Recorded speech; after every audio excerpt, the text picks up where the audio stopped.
J-E-L-L-O. The Jell-O program, starring Jack Benny, with Mary Livingston, Phil Harris, Dennis Day, and yours truly, Don Wilson. The orchestra opens the program with Night After Night.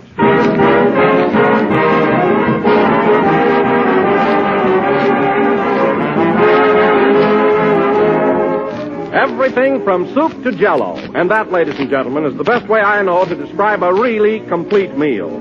For Jell-O adds to any table that grand final touch of pleasure and perfection. Its rich, glowing color is a tempting invitation to pick up that spoon and start right in on this swell, inviting dessert. And just to taste it is to know the ultimate in good things to eat.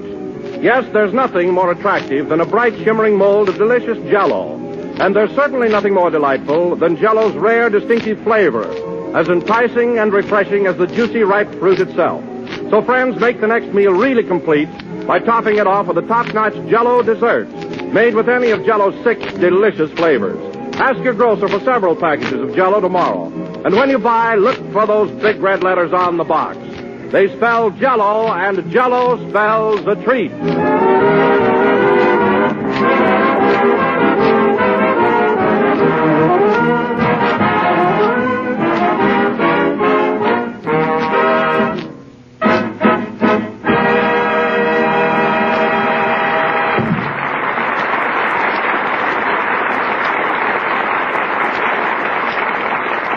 That was Night After Night, played by the orchestra. And now, ladies and gentlemen, we bring you our master of ceremonies, a man Hold it, Don, hold it. Just a minute. Jack isn't here yet. Well, where is he? Well, he's out in the hall talking to Orson Welles on the telephone. You mean Orson Welles, the famous actor? Yeah. What's he talking to him about? Well, it's a long story. Jack is still burned up because he didn't win the Academy Award this year.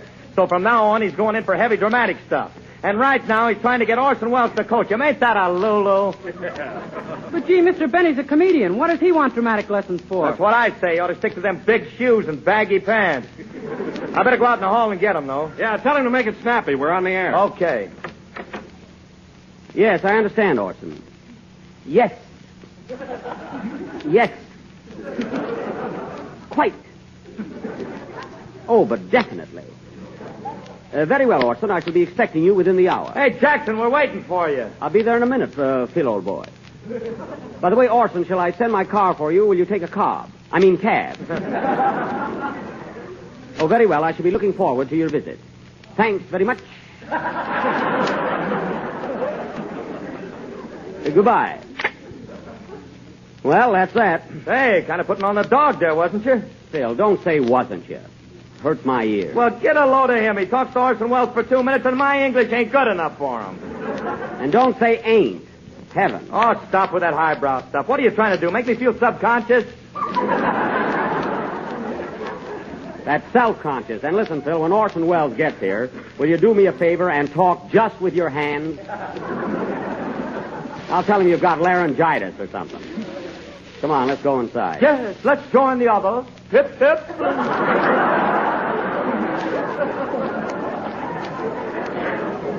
Gee, you're funny. You know, Phil, it's amazing that you haven't got your own program. Well, I may have one of these days. I often dream about my own show. Oh, you do? Well, maybe I can arrange for the Sandman to tear up your option. Come on, subconscious. Oh, hello, Dennis. Hello, Mr. Benny. Hello, Don. Sorry I'm late. Oh, that's all right, Jack. Shall I go ahead now with your introduction? No, don't bother. Let it go tonight. Well, no build-up for the star, huh? It isn't necessary, Phil. I think I'm fairly well known, don't you? You're darn tootin'. Everybody knows you, Mr. Benny. Why, your name is famous from coast to coast. Well, thanks, Dennis. That kid'll work next year.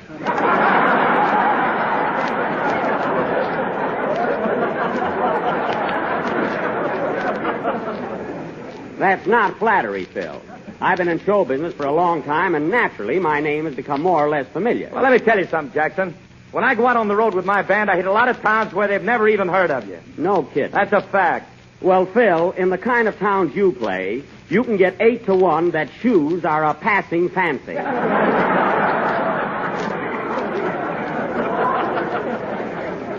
You never played a town yet where you didn't have to get off a train and get on a bus, get off the bus and get on a horse, get off the horse and crawl through the brush. You've got the only band in the world with a folding bass drum.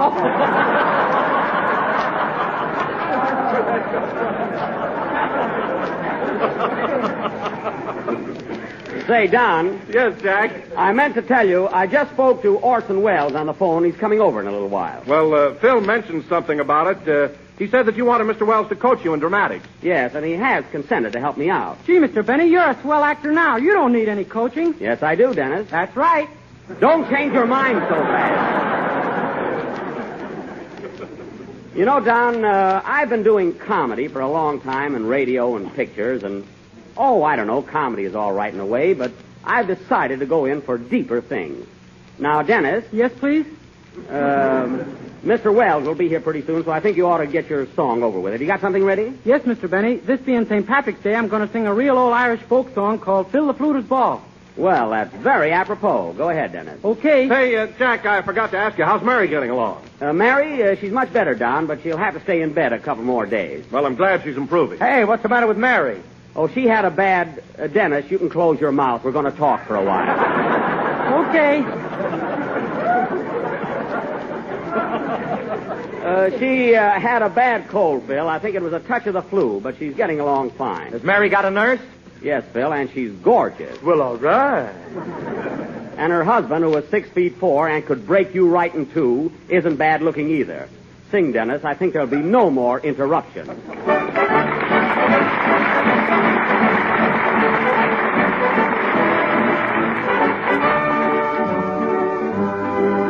Have you heard of Phil the Fluter of the town of Ballymuck? The times were going hard with him, in fact the man was broke. So he just went out and noticed to his neighbors one and all as how he liked their company that evening at a ball. And when writing out he was careful to suggest to them, if they found a hat of his convenient to the door, the more they put in, whenever he requested them, the better would the music be for dancing on the floor. With the toot of the flute and the twiddle of the fiddle, oh, hopping in the middle like a heron on the griddle, oh, down, hands around, crossing to the wall, oh, hadn't we the gaiety at Phil the Fluter's ball? Then little Mickey Mulligan got up to show them how, and then the widow Cafferty stepped out and makes her vow. I could dance you off your legs, says she, as sure as you were born. You'll only make the piper play if our hair was in the corn. So Phil plays up to the best of his ability. The lady and the gentleman begin to do their share. Stay flat and mix, it's you that has agility. Begorra, Mrs. Cafferty, you're leaping like a hare. With the toot of the flute and the twiddle of the fiddle, oh, hopping in the middle like a heron on the griddle, oh, up, down, hands around, crossing to the wall. Oh, hadn't we the gaiety at Phil the Fluter's ball? Then Phil the Fluter tipped to wink to little crooked Pat. I think it's nearly time to see for passing round the hat. So Paddy passed the hat around and looking mighty cute, says you've got to pay the piper when he tooters on the flute. Then all joined in with the greatest joviality, covering the buckle and the shuffle and the cut. Jigs were danced of the very finest quality, but the widow beat the company at handling the foot. With the toot of the flute and the twiddle of the fiddle, oh, hopping in the middle like a heron on the griddle, oh, up, down, hands around, crossing to the wall. Oh, hadn't we the gaiety at Phil the Fluter's ball? Very good.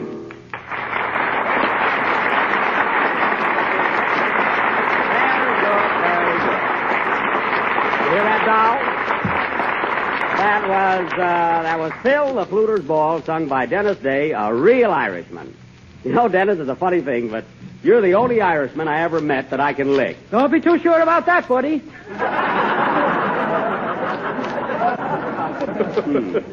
I guess I picked the wrong day, folks. Say, I wonder what's keeping Orson. He ought to be here pretty soon. Well, Jack, you must remember that Mr. Wells is a very busy man. Between his radio program and directing, producing, and acting in pictures, he has plenty to do. Oh, I know he has a heavy schedule. In fact, I don't know how he ever finds time to come down here and help you out. Well, you see, Don, he and I are old friends. We went to high school together. High school together? Why, Orson Welles is only 24 years old. Phil, he graduated from high school at the age of 5. Don't you read the magazine? Why, when he was 7, he played Uncle Tom, Simon Legree, Little Eva, and the cabin in Uncle Tom's Cabin. So don't tell me about Orson Welles. Pretty smart youngster, huh? Not only smart, Don, but he grew up so fast. Why, he used to wear diapers with cuffs on them.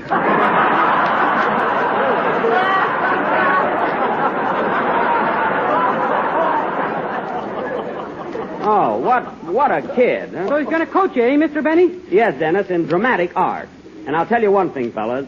With his technique and my feeling for the finer things, who knows what results I can attain? Who knows where I can go? If Mary was here, she'd have a suggestion.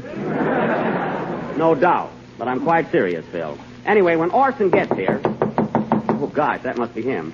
Come in? Pardon me, has Mr. Wells arrived yet? No, not yet. I'm his secretary, Miss Wentworth. If you don't mind, I'll wait for him. Oh, no. Come right in. Thank you. Oh, Mr. Harris, will you please show Miss Wentworth to a chair? Sure, park the chassis here, babe.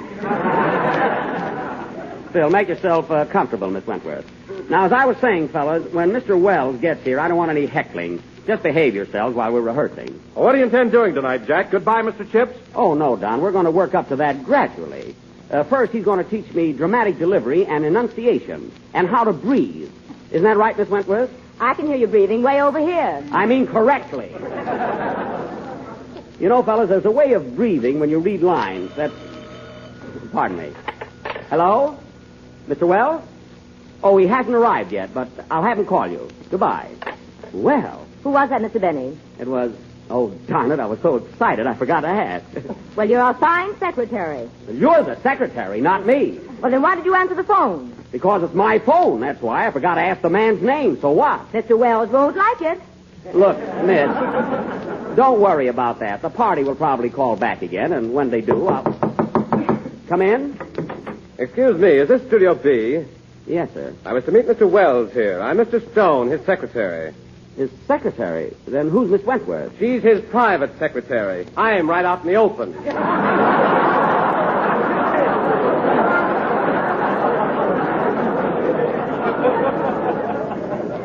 Oh. Well, come right in. Mr. Wells should be here any moment. Thank you. How do you do, Miss Wentworth? Good evening, Mr. Stone. Gee, that Orson's a pretty busy guy, ain't he? Phil, I warned you about saying ain't. Oh, that's right. He's a pretty busy guy, am he not? Just let it go, Phil. Now, Don, I wish that Mr. you Stone, and here's Dennis... a script the Theater Guild sent from New York. Thank you. And by the way, there was a phone call from Mr. Wells, but Mr. Benny failed to get the name. Oh, that's terrible. Well, I said I was excited, and I made a mistake. I'm sorry. Mr. Wells won't like it. Nuts to Mr. Wells. Gee, you'd think I'd murdered somebody. Now, Don, gee. Now, Don, as I was saying, if you and Dennis would be... Now what? Come in? Pardon me, I'm looking for Studio B. He isn't here yet. Have a seat. Good morning, Miss Wells. Good evening, Mr. Wells. Good evening, Mr. Wells. Oh, Orson! Orson, come right in.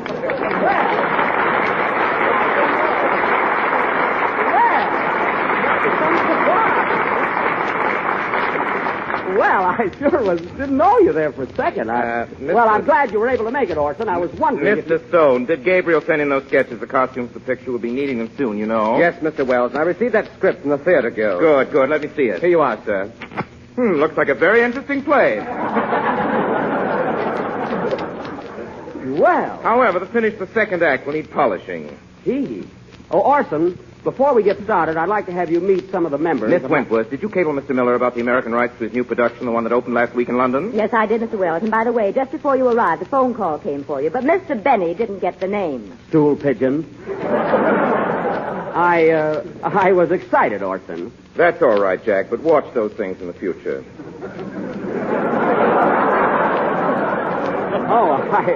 I will, yes.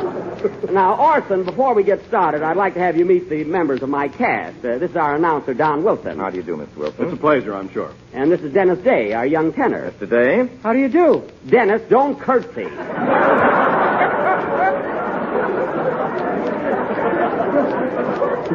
You know, he's so polite. And, oh, yes, this is our orchestra leader, Phil Harris. Good evening, Mr. Harris. Hi, Orson. Still scaring people? Phil!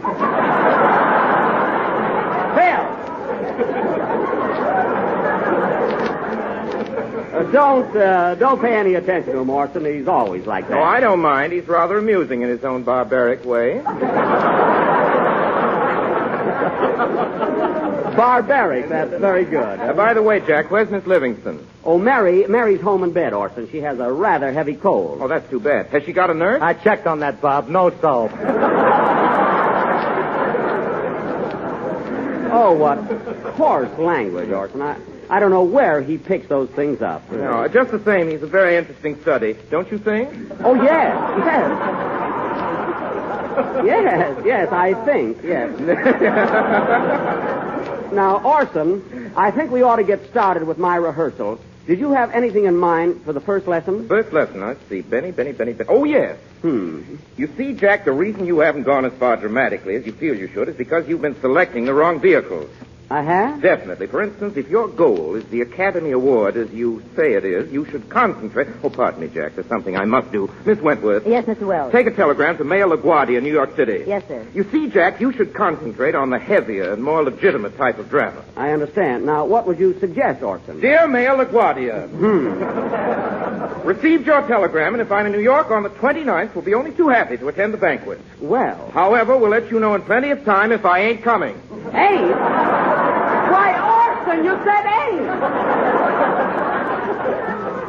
Oh, Orson. I'm surprised. Well, Jack, the use of the word ain't is sometimes permissible. You see, in this instance, by using ain't, I saved a word in a telegram. Oh. That's all, Miss Wentworth. Yes, sir. Now, Jack, where were we? Well, you were about to suggest a proper vehicle for me. Oh, yes. Now, the type of play that would offer you the greatest scope for emotional histrionics would be a literary classic, something like The Hunchback of Notre Dame. The Hunchback of Notre Dame. You mean Charles Lawton's part? Exactly. Well, gee, that would be swell. Mr. Christian, come here.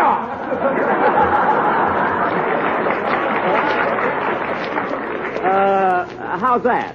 That's from Mutiny on the Bounty. Oh. Jack, you were pretty far away from Hunchback. He was pretty far away from Lawton, too. We don't need any comments from you, Phil. You're barbaric.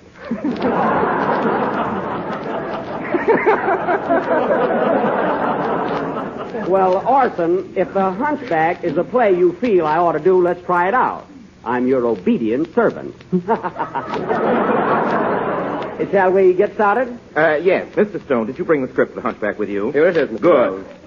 Now, Jack, here's a scene that we can start out with, which I think will give... Pardon me, Orson. Come in.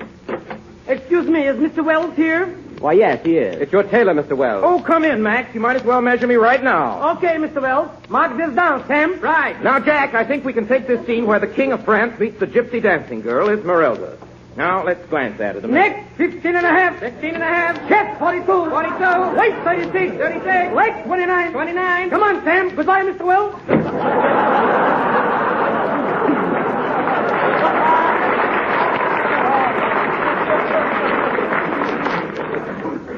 Gee. Yes, I think this scene will be fine. Well, I'll do my best, Orson. Now, do you Oh, think... Miss Wentworth. Yes, Mr. Wells. Take a memo to the tailor. No cuffs on the diapers.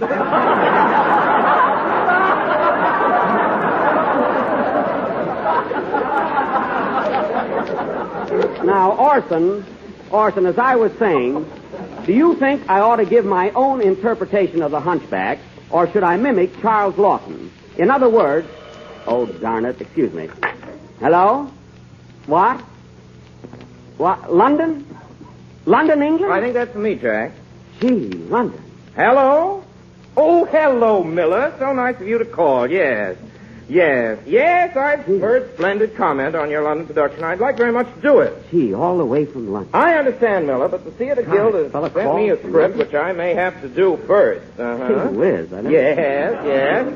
Phil, you better play something. This may take all day. Yes. My goodness, what a busy man. Now, here's the point, Miller. I'm committed to the Guild till May 30th. However, if you could arrange to hold the American rights...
That was Woodpecker's song played by Phil Harris and his orchestra, accompanied by Orson Welles on the telephone. And Phil, I'm very glad to see... Phil, I'm very glad to see that you're not a hypocrite. What do you mean, hypocrite? I mean, your music was the same as always. You didn't play good just because we have a distinguished visitor. Well, Orson, shall we get started with the Hunchback of Notre Dame? Dame? I'm raring to go. Oh, wait just a minute, Jack. Mr. Wells, I have an important message to deliver right now, and I wish you'd listen to it and give me your frank opinion. I'd be glad to, Mr. Wilson. Don, Orson is here to help me. Well, this will just take a second, Jack. Oh. Ladies and gentlemen, next time you're in the mood for attempting an appetizing dessert, go to your neighborhood grocer and ask him for a package of Jell-O. You will find it's not only economical and easy to make, but comes in 6 delicious flavors. So be sure to insist on genuine Jell-O and look for the big red letters on the box.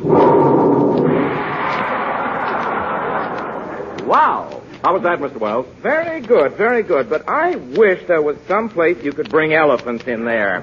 Elephant. What an imagination, huh? Well, let's get to me now, eh, Orson? All right, Jack. I see you're ready to play the Hunchback. What did you do? Stuff a pillow up your back? No, that's my knapsack. I'm going to a scout meeting later.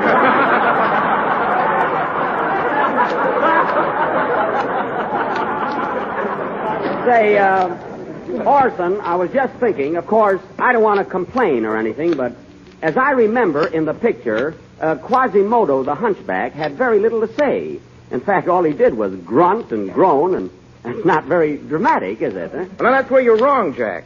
A groan or a grunt, if properly delivered, can convey as much emotion as a whole page of dialogue. Well, perhaps you're right, although I never thought of it that way. Now tell me, Jack, can you groan? Groan? You ought to hear him on payday. Well, you're the only one I resent paying. Well, now that you've explained it, Orson, I think I can handle it all right. Very good, then First let's get lesson. started. Now, this particular scene calls for the King of France. I'll play that. Frollo, the King's High Justice. I'll play that, too. Quasimodo, the Hunchback. That must be me. Yes, and Esmeralda, the gypsy girl, Miss Wentworth. Would you care to help us out, please? Delighted, Mr. Wells. Now, Orson, I noticed in the script here that Quasimodo rings the bells in the tower of Notre Dame. Do you want me to ring them? No, I'll handle the bells. Oh. Incidentally, Jack, Yeah. at the finish of this particular scene, you have a very dramatic speech where you tell Esmeralda not to be afraid of you. It's really the high spot of the play. Oh, well, I'll sure try and get it right, Orson. All right, then let's proceed. We open first with Esmeralda and Frollo. Now, quiet, everybody. Quiet, everybody. Mr. Wells is about to rehearse. You have the first line, Miss Wentworth. Yes, sir. Let me go. Don't touch me. You have the hands of the devil. Wait, for such talk, I could have you burned at the stake. I am the law. Yes, the law that drives my people out of town. You deserve it. You are thieves and swindlers. You are lazy, and you live by magic, tricks, and sorcery. But you don't know the gypsies. I don't want to know them. I want to wipe them with fire and sword, every one of them.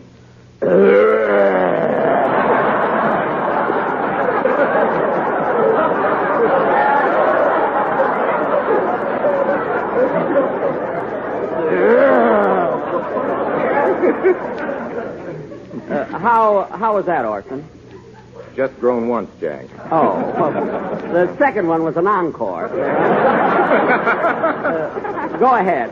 Now, at this point, King Louis XI of France enters the scene. Esmeralda speaks. Oh, thank heaven, the king approaches.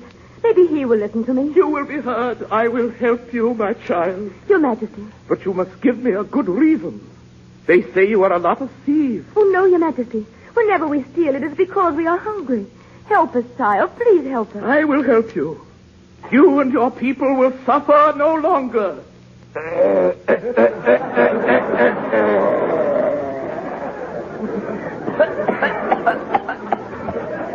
Back your people, my child, and tell them that their king will see that they have food and shelter, and that in the future they shall be unmolested.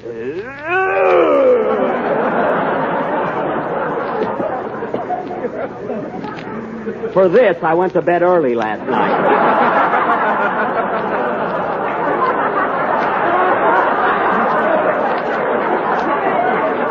Now, look, Orson. Yes. Orson, look. Orson, I don't know what's wrong. But I don't feel those groans. No, really, maybe I ain't breathing right. Jack, don't say ain't. It's bad English. Well, for heaven's sake, you said it. That was in a telegram. Oh, well, Miss Wentworth, take a wire to Mr. Wells. Dear Orson, I ain't breathing right. And another thing, Orson, when do I get to that long speech of mine? It's right here at the top of the next page. Esmeralda speaks again, continues Miss Wentworth.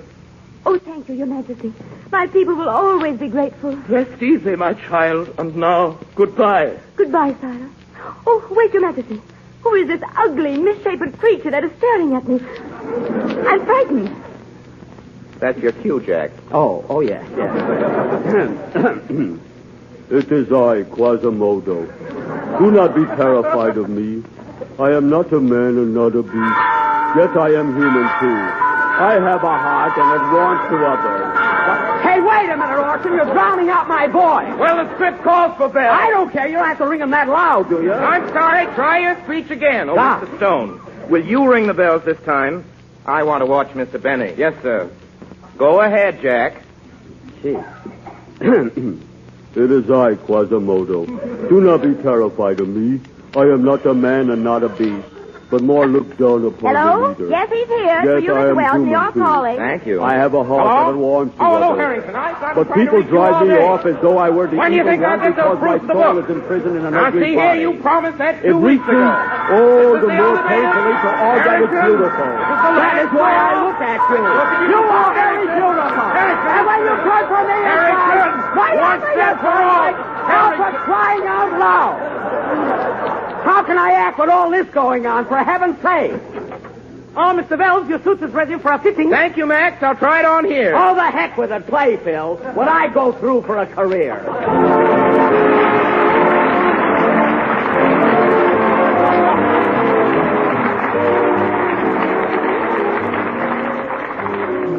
Folks, if you're looking for a swell dessert to serve for Easter dinner next Sunday, look no farther. Because here it is, the whole answer in a pastry shell, Jell-O Easter tarts, each one heaped to the brim with clear golden orange Jell-O and several sections of tender, juicy oranges. Yes, believe me, it's a glorious treat, and just as simple as it is satisfying. To make it, all you do is dissolve 1 package of orange Jell-O in 1 pint of hot water. Chill until slightly thickened. Divide 3 medium oranges into sections, drain them, and arrange in 8 baked tart shells. Fill the shells with Jell-O, chill, and then, if desired, garnish with whipped cream before serving. The result, ladies and gentlemen, is a truly marvelous dessert. So plan now to highlight next Sunday's dinner with one of the most delicious and intriguing treats you've ever tasted. Jell-O Easter tarts, a grand combination of plump, juicy oranges and rich, brilliant orange Jell-O. This is the last number of the 24th program in the current Jell-O series. And we will be with you again next Sunday night at the same time. Say, Orson, I'm sorry I blew up the way I did, but I would like to become a dramatic actor. Well, Jack, those things take time, but I'll tell you what. Come over to my show next Sunday. We're going to do June Moon, and there's a swell part in it for you. Well, gee, I'll be glad to. Will I have to groan much? No, Jack. There isn't a single groan in the entire play. Oh, gosh, and just when I had it down pat. Good night, doll. This is the National Broadcasting Company.